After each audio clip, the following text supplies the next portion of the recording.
ముఖ్యమంత్రి నారా చంద్రబాబు నాయుడు గారు అండ్ లోకేష్ గారు ఆంధ్రప్రదేశ్ రాష్ట్రం తరపున దావోస్ వెళ్లిన సంగతి అందరికీ తెలిసిందే.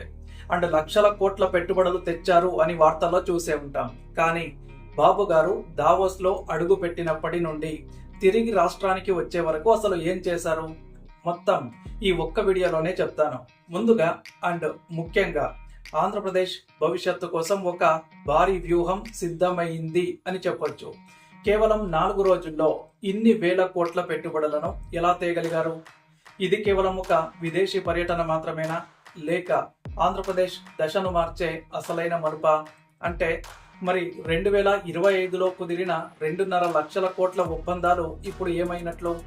అండ్ దావోస్ వీధుల్లో చంద్రబాబు గారు వేసిన అడుగులు రేపు మీ ఇంటి పిల్లల ఉద్యోగాలను ఎలా నిర్ణయించబోతున్నాయి?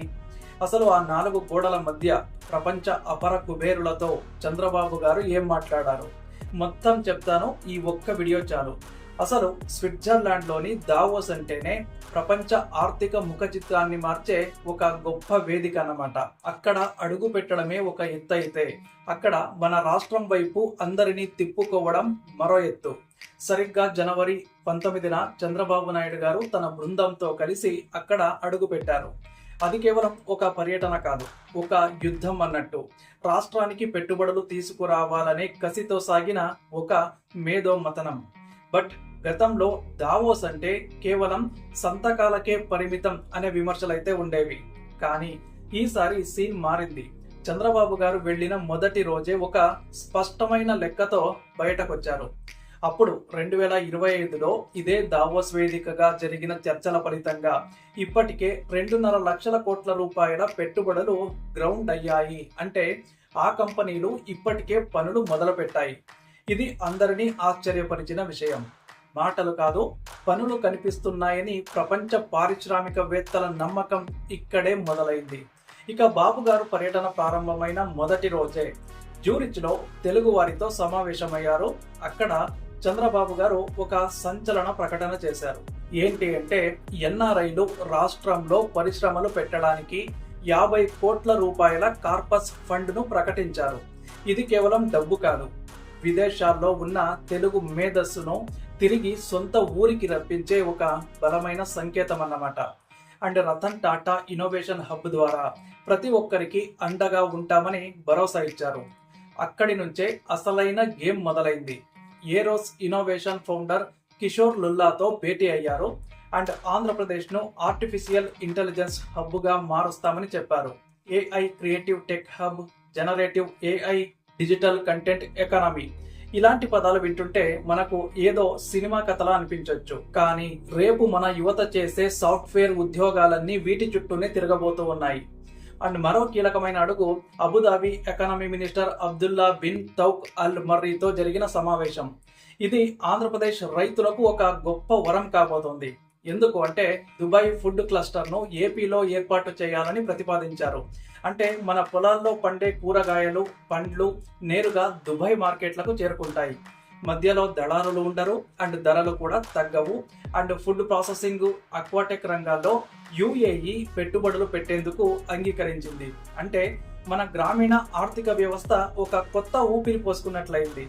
ఇది కేవలం ఐటీ కంపెనీల గురించే కాదు, సామాన్య రైతు బాగు కోసం వేసిన ఒక అడుగు. ఇక ప్రపంచ ఐటీ దిగ్గజాలైన గూగుల్, ఐబిఎం కంపెనీల సీఈఓలతో జరిగిన భేటీలో మరో హైలైట్. ఐబిఎం సీఈఓ అరవింద్ కృష్ణతో జరిగిన చర్చల్లో చంద్రబాబు గారు ఒక గట్టి పట్టుపట్టారు. దేశవ్యాప్తంగా 50 లక్షల మందికి ఐబిఎం శిక్షణ ఇవ్వాలని నిర్ణయిస్తే అందులో 10 లక్షల మంది కేవలం ఆంధ్రప్రదేశ్ నుంచే ఉండాలని డిమాండ్ చేశారు. అండ్ యువతకు కేవలం డిగ్రీలు ఉంటే సరిపోదు, ప్రపంచ స్థాయి నైపుణ్యం ఉండాలనేది ఆయన ఆకాంక్ష. దానికి ఐబిఎం సానుకూలంగా స్పందించడం జరిగింది. అంటే రాబోయే రోజుల్లో లక్షలాది మందికి హై ఎండ్ సాఫ్ట్వేర్ ఉద్యోగాలు రాబోతున్నాయని అర్థం. ఇక వైజాగ్ లో గూగుల్ ఏఐ డేటా సెంటర్ ఏర్పాటుపై థామస్ కురియన్తో జరిగిన చర్చలు కూడా ఒక కొలికి వచ్చాయి. సో త్వరలోనే వైజాగ్ ముఖ చిత్రం కూడా మారిపోబోతోంది. అండ్ ఇక ఒక సరికొత్త వ్యూహం ఏంటంటే ఇజ్రాయిల్ ఇండస్ట్రియల్ పార్క్. అంటే ఇజ్రాయిల్ అంటేనే టెక్నాలజీకి మారుపేరు కాబట్టి ఆ దేశ ప్రతినిధులతో మాట్లాడి మెట్టెక్, ఏరో డిఫెన్స్, క్లీన్టెక్ రంగాల్లో ఇజ్రాయిల్ కంపెనీల కోసం ప్రత్యేకంగా ఒక ఇండస్ట్రియల్ పార్క్ ఏర్పాటు చేయాలని నిర్ణయించుకున్నారు. దీనివల్ల రక్షణ రంగంలో ఆంధ్రప్రదేశ్ ఒక కీలక పాత్ర పోషించబోతోంది. ఇది సాధారణ కంపెనీ కాదు, అత్యంత రహస్యమైన విలువైన సాంకేతికత మన రాష్ట్రానికి రాబోతోంది. అండ్ డ్రోన్ టెక్నాలజీ నుంచి డిశాలినేషన్ ప్లాంట్ల వరకు ఇజ్రాయిల్ సహకారం మనకు అందబోతోంది. ఇది వినడానికి బాగుంది, కానీ అసలు ఇవన్నీ ఎప్పుడు పూర్తవుతాయి అని మనలో చాలా మందికి అనుమానం రావచ్చు.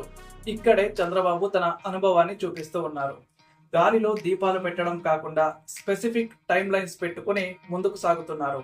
టాటా గ్రూప్ చైర్మన్ చంద్రశేఖర్తో జరిగిన సమావేశం ఒక ఎమోషనల్ అండ్ ప్రొఫెషనల్ జర్నీ.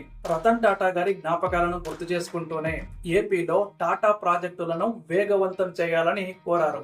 అలాగే అమరావతిలో క్వాంటమ్ వ్యాలీ, కర్నూలులో సోలార్ ప్రాజెక్టులు, వైజాగ్లో టీసీఎస్ సెంటర్, ఇవన్నీ కూడా ఒక నెట్వర్క్ లాగా తయారవుతూ ఉన్నాయి. అంతేకాదు రాష్ట్రంలో 3 స్పోర్ట్స్ సిటీలను నిర్మించబోతూ ఉన్నారు. అందులో టాటా గ్రూప్ భాగస్వామ్యం కోరడం అంటే కేవలం చదువులే కాదు, క్రీడల్లో కూడా మన పిల్లలు రాణించాలనే ఒక బృహత్ లక్ష్యం ఇందులో కనిపిస్తోంది. అండ్ మరో ఆసక్తికరమైన విషయం ఏంటంటే ఎన్విడియా కంపెనీతో చర్చలు జరపడం. అమరావతిలో దేశంలోనే మొదటి ఏఐ యూనివర్సిటీ ఏర్పాటు చేయబోతున్నారు. దానికి ఎన్విడియా పూర్తి సహకారం అందిస్తోంది. Global capability centre, hardware manufacturing, ఇలా రాష్ట్రం మొత్తం ఒక ఎలక్ట్రానిక్ అండ్ టెక్ హబ్ లాగా మారబోతోంది. Space city, green hydrogen valley, ఇవన్నీ వింటుంటే ఏదో అభివృద్ధి చెందిన దేశాల గురించి మాట్లాడుతున్నట్టు ఉంటుంది. కానీ ఇవన్నీ కూడా మన ఆంధ్ర గడ్డ మీద మన కళ్ళ ముందే జరగబోయే ప్రాజెక్టులు అన్నమాట. ఇక అసలు ఈ పర్యటన వల్ల సామాన్యుడికి ఏమొస్తుంది? ఈ ప్రశ్న చాలా ముఖ్యం. ఇన్ని లక్షల కోట్ల పెట్టుబడులు అంటే లక్షలాది ఉద్యోగాలు అని అర్థం. ఒక పెద్ద కంపెనీ వస్తే దాని చుట్టూ వందలాది చిన్న పరిశ్రమలు పుట్టుకొస్తాయి. హోటళ్లు, రవాణా, లాజిస్టిక్స్, ఇలా ప్రతి రంగంలో కూడా ఉపాధి దొరుకుతుంది. ప్రభుత్వం దగ్గర డబ్బులు ఉంటేనే సంక్షేమ పథకాలు నడుస్తాయి. ఆ డబ్బులు పన్నుల రూపంలో రావాలంటే ఇలాంటి పరిశ్రమలు ఖచ్చితంగా రావాలి. సో ఈ 4 రోజుల పాటు జరిగిన ఈ 36 కార్యక్రమాలు, 16 మంది గ్లోబల్ సీఈఓలతో సమావేశాలు, ఇవన్నీ కలిపితే ఆంధ్రప్రదేశ్ బ్రాండ్ ఇమేజ్ ప్రపంచ స్థాయిలో మరోసారి వెలిగిపోయింది. ఇక బాబు గారు పాతతరం నాయకుడు అని అంటున్న వారికి ఏఐ గురించి ఆయన మాట్లాడే తీరు, కొత్త సాంకేతికతను ఒడిసి పట్టే వేగం చూస్తే ఆశ్చర్యం కలగక మానదు. రాజకీయాలకు అతీతంగా చూస్తే ఒక రాష్ట్ర ముఖ్యమంత్రిగా ఆయన చేసిన ఈ పర్యటన ఆంధ్రప్రదేశ్కు ఒక కొత్త బంగారు బాట వేసినట్టే. ఆ మంచు కొండల్లో కురిసిన ఆ పెట్టుబడుల వాన మన రాష్ట్రంలో అభివృద్ధి పంటగా ఎప్పుడు పండుతుందో వేచి చూడాల్సిందే. ఈ పర్యటన కేవలం ముగింపు కాదు, ఇది ఒక ఆరంభం మాత్రమే. ఫిబ్రవరిలో ఆర్సెల్లర్ మిట్టల్ ప్లాంట్ కు శంకుస్థాపన జరగబోతోంది. ఇది ఒక పెద్ద సిగ్నల్. రాబోయే 5 ఏళ్లలో ఆంధ్రప్రదేశ్ ఎక్కడికో వెళ్ళబోతోంది అనే దానికి ఇది ఒక చిన్న ఉదాహరణ. ప్రజలుగా మనం కూడా ఈ మార్పును అర్థం చేసుకోవాలి. మన పిల్లలు కేవలం చదువుకుంటేనే సరిపోదు, గ్లోబల్ మార్కెట్కు సరిపడా నైపుణ్యం కూడా సంపాదించాలి. ప్రభుత్వం దారి చూపిస్తోంది, ఆ దారిలో నడిచి విజయం సాధించాల్సింది మనమే. ఇక చంద్రబాబు గారు దావోస్ నుంచి తిరిగి వచ్చారు.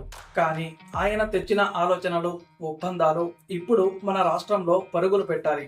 ఈ మొత్తం వ్యవహారంలో మీరు గమనించాల్సింది ఒకటే, ఇన్ని ఒప్పందాలు, ఇన్ని వేల కోట్ల పెట్టుబడులు మన రాష్ట్రానికి వస్తుంటే మన భవిష్యత్తు ఎలా ఉండబోతోంది?